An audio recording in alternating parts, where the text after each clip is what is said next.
નર્મદા જિલ્લાના પ્રભારી અને રાજ્ય સરકારના અન્ન અને નાગરિક પુરવઠા, સામાજિક ન્યાય અને અધિકારિતા વિભાગના મંત્રી ભીખુસિંહ પરમારના હસ્તે વિશ્વ પ્રવાસન સ્થળ સ્ટેચ્યુ ઓફ યુનિટીના સાનિધ્યમાં ડેમ વ્યૂ પોઈન્ટ એકતાનગર ખાતે Gujarat livelihood promotion company limited અને જિલ્લા ગ્રામ વિકાસ એજન્સી દ્વારા આયોજિત પ્રાદેશિક સરસ મેળો 2024નો પ્રારંભ થયો।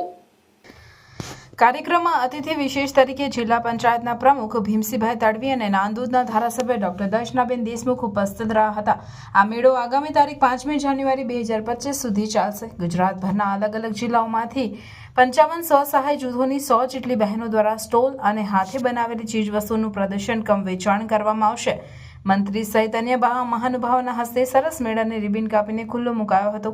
સરસ મેળાને ખુલ્લો મૂક્યા બાદ મંત્રી ભીખુસિંહ પરમાર સાથે કાર્યક્રમમાં ઉપસ્થિત મહાનુભાવોએ સ્ટોલની મુલાકાત લઈ સ્ટોલ પર પ્રદર્શિત કરેલી કલાત્મક અને લોકલ વાનગી, શૃંગાર, વાંસકલા, માટીકામ અને ભરત ગૂંથણની કલાનું નિરીક્ષણ કર્યું હતું। સાથોસાથ મંત્રીએ મહિલાઓ દ્વારા બનાવવામાં આવેલી હાથ બનાવટની ચીજ વસ્તુઓની ખરીદી પણ કરી હતી।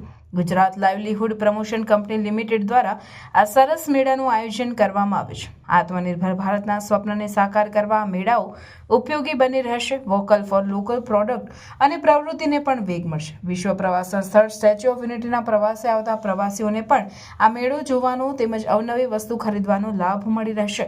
આ મેળામાં સામેલ સખી મંડળની બહેનોને આર્થિક ફાયદા થશે। આ સરસ મેળો સૌને રોજગારીનો દ્વાર ખોલશે અને મહિલા સશક્તિકરણનું ઉદાહરણ બની રહેશે।